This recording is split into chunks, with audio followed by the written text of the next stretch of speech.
No. But we could probably agree that Democrats talking about who sort of has the faculties or reasons to be in the Congress is probably not the best conversation to be having. I think you're seeing actually a generation, both Democrats and Republicans, who are calling out some of the people who have been in the chamber way too long. The thing is with Dianne Feinstein, it's, you know, she's representing 1 out of 8 Americans live in the state of California. Including you. Including me now. It is the 5th largest economy in the world if it was its own economy. And we don't have one of our only 2 senators that we have representing us. And not just for her votes, but for her negotiation. Yeah, but that's a problem, which is why Ro who is a Democrat in California, called her out. And you're seeing more and more, and I have been consistent on this, it is time for her to retire. Also, for her legacy, she should retire. Fetterman, I think, is a slightly different issue. I think he should have been more honest about the severity of the effects of the stroke when he had the stroke. But there was a debate in which it was on display, and the voters voted him in. All true points. I want to get May in here real quick. May, are Republicans doing themselves any favor? And look, this is a political move. They're forcing Republicans to vote to keep George Santos in. Are Republicans doing themselves any favors by voting to keep him?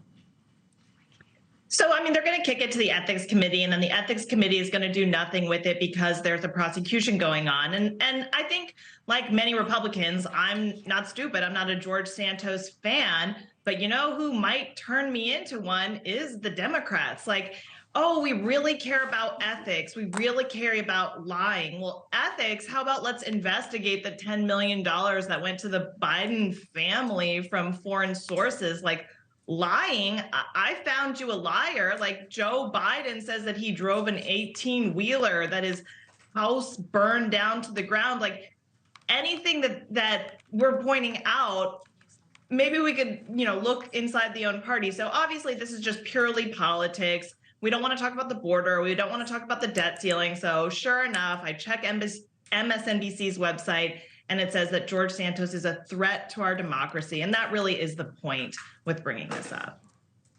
Yeah, Johanna, help me understand this just purely from the Democrats' perspective. Why keep 2 people in office? Okay, and look, the Democrats in the Senate could vote for them to be gone. Chuck Schumer could say it's time to resign. There's all sorts of options. You've got Democratic governors in both states who would appoint Democratic replacements. Why not take this off the table for people to argue about and for a point to be made, and therefore just force all of the focus on somebody who Democrats clearly don't like, which is George Santos? I think that the Republicans actually have some issues if they don't call out their own. I think we should all be calling out our own.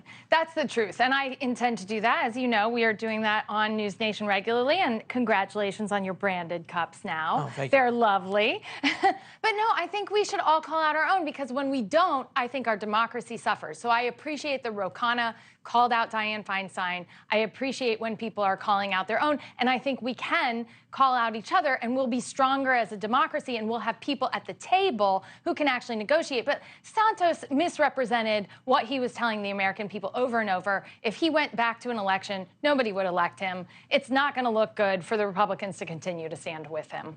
Yeah, May, can Republicans vote for George Santos to stay? I mean, look, you can, by definition, okay, the House can expel someone at any point. That's the way the rules are written. That's the way the Constitution is written, 2/3.